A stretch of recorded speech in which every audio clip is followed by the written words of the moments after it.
This is Catherine Alexander with your Word from the Wise. Today I'm talking with Father Francis Vivona of Our Lady of Wisdom, Italo-Greek Catholic Church in Las Vegas, Nevada. You can find Our Lady of Wisdom on the web at ourladyofwisdom.net.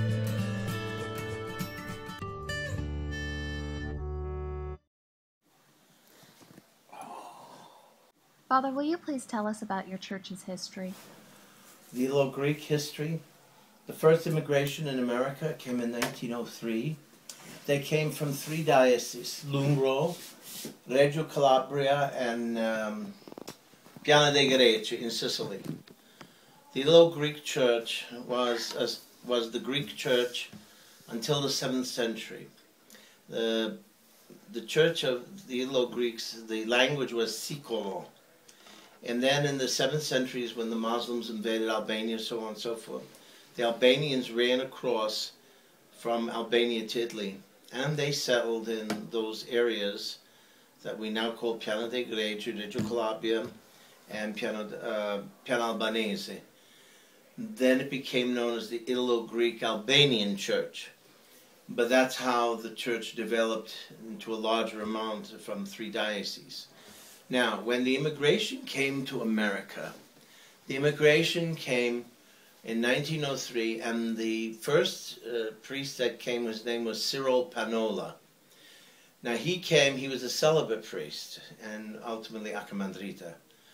But another priest came who was married, and in those days, they didn't want married priests here in America, so they sent him home. The cardinal in New York sent him home, so Ignatius Panola was our pastor until he died in 1943. The history of the church started with a building in New York City. It was a small building, smaller than this church, and it was given to the Italo-Greeks by Cardinal Spellman, of all people. But it was Cardinal Spellman who gave it, and the people from there had quite a large congregation, and so they had the processions, the feast days, so on and so forth. As the children began to grow and they began to lose the language, they spread all over the place. And of course there was a large immigration in the city of Philadelphia. Most of the Italians in Philadelphia that they call Italians are really Italo-Greeks, but no priests, so they got absorbed into the Latin church. And the other large immigration went to Chicago. A lot of them went to, of all places, Missouri. So, and also in Louisiana, in the French Quarter, outside the French Quarter, there's a church. It's an Italo-Greek church of the Sacred Heart. It's still there and still functioning. There's a deacon, Delacono, I think his last name is, who still runs the church and gets priests to come celebrate the liturgy. But there is no resident pastor. Okay. The only church of the Italo-Greeks that has a resident pastor is me. I had served the diocese of New York City for 13 years when I got a lung disease. That's why I wound up out here. So what happened? Okay, once the Italo-Greeks were taken up into the Latin Church, they practically lost their heritage. It was not till 1993 when Bishop George Kuzma of the Ruthenians became Bishop of the Eparchy of Van Nuys that he met me, and I was judicial vicar for Bishop Dolanai, Bishop George, Bishop Scorla, and ultimately now Bishop Dino. All the bishops have been the judicial vicar from its inception of the eparchy. That's where he met me, and that's when he wanted to know, why is it that I was in the Latin church and not in the Eastern church where I belong? He says, you've always served two churches, you always helped us. First I used to help the Melkites when I was in New York. And then when I came west, it was the Ruthenian church. But the point is, he couldn't understand why the Italo-Greek church hadn't been raised if they're Italo-Greeks. So he asked me to take a census in the state of Nevada, and sure enough, we found all these people. Quite a bit of them. However, the problem was that most of them, the young ones, were 80 years old.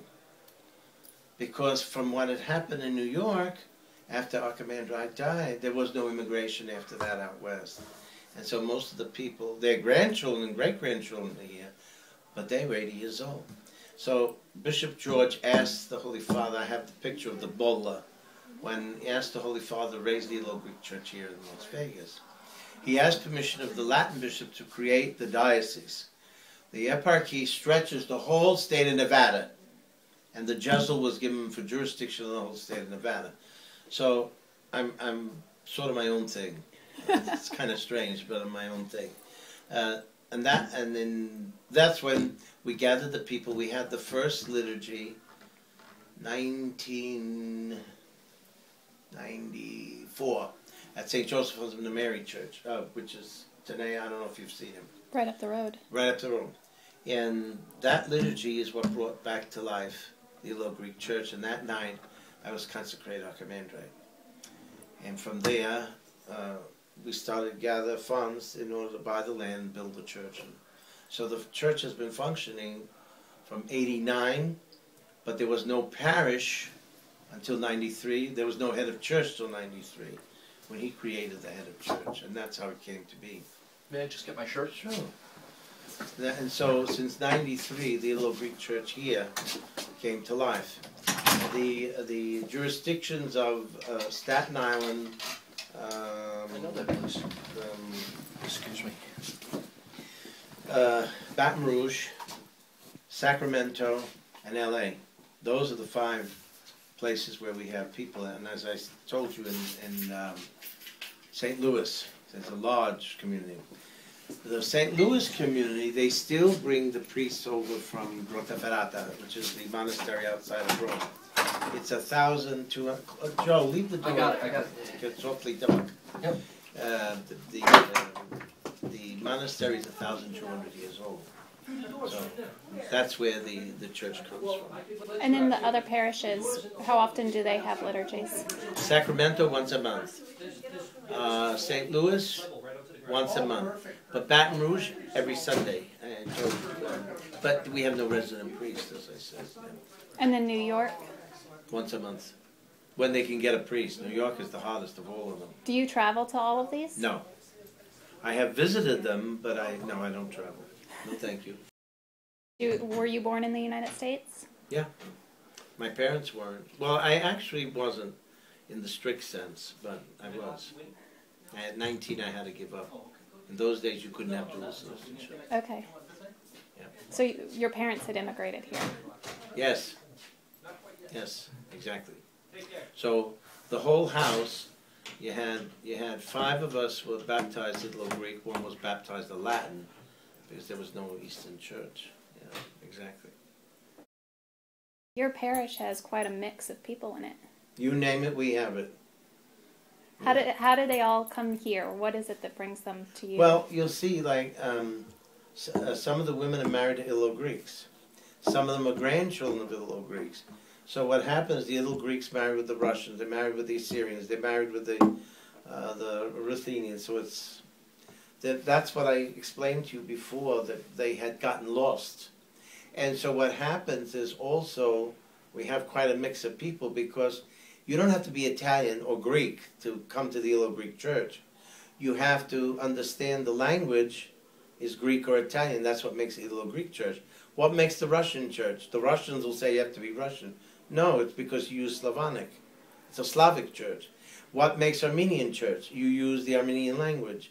So the church is dictated by the language used. What made the Latin write Latin? They use Latin in the liturgy. Exactly. So the mix here is because a lot of the Italo-Greeks, males and females, have married somebody who's not Italo-Greek. So their children and grandchildren are now coming here, who had no idea that this was their heritage, find their heritage, and they stick like glue, as you saw. You only saw part of the parish today, because they're all away because of Thanksgiving. Those little children, you have about 35 of them, as you saw. There's a lot more than that, but anyway, that's who today was there.